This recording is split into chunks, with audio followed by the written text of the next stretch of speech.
I do a weekly radio show at 2 p.m. on Saturday in New York City called Cyber 9/11. And if you're not listening and you're missing out.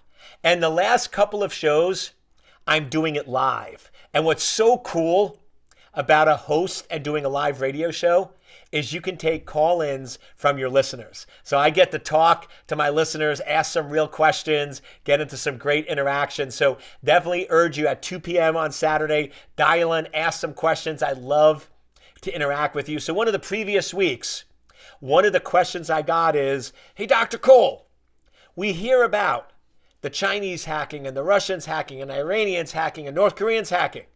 How come the United States isn't hacking back? How come we are not offensively doing hacking?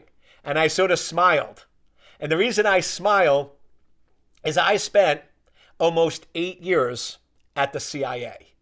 And the thing I always joked with the CIA is I loved working there, but it was one of the hardest jobs, and here's why. When we did things correctly, when we did our job, when we helped secure and protect the company, which is most of the time, you never know about it because it's covert, and that's what it was intended to be. But once in a while, when we make a mistake, when we screw up and we don't do something correctly, everyone hears about it. So they only hear about the negative. They never hear about the positive. And that's essentially what offensive operations are for the United States. We are actively running offensive operations. Earlier this year, the president actually passed a law that gave the military more freedom to launch offensive operations. Prior to this year, if the military wanted to launch a cyber operation, they had to get White House approval.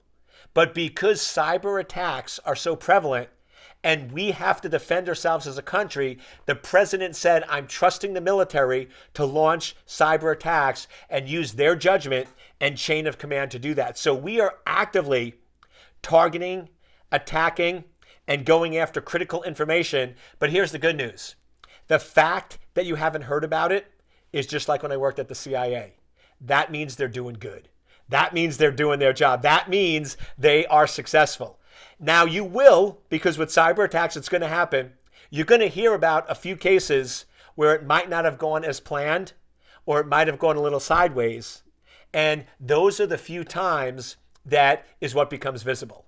So remember, when you go to sleep tonight, you should rest knowing that the United States government is actively launching offensive attacks. We have some of the best brains in the business, and we are protecting our country, not just physically, but also in cyberspace. So the fact that you're not hearing about it is a good thing.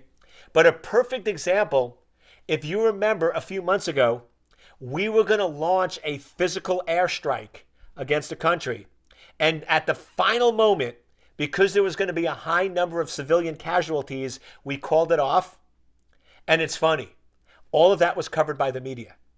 But very few news channels covered the sub-story, which was we decided instead to do a cyber attack and take out their command and control, which was much more effective than a physical airstrike and had a lot less civilian casualties. But unfortunately, because the media doesn't understand and it's not as compelling as physical attacks and physical stories, a lot of the cyber attacks and cyber offensive operations never make it to the news. But I will tell you, it's being done, and our country, the United States, is doing a lot to participate actively in the current cyber war that is ongoing.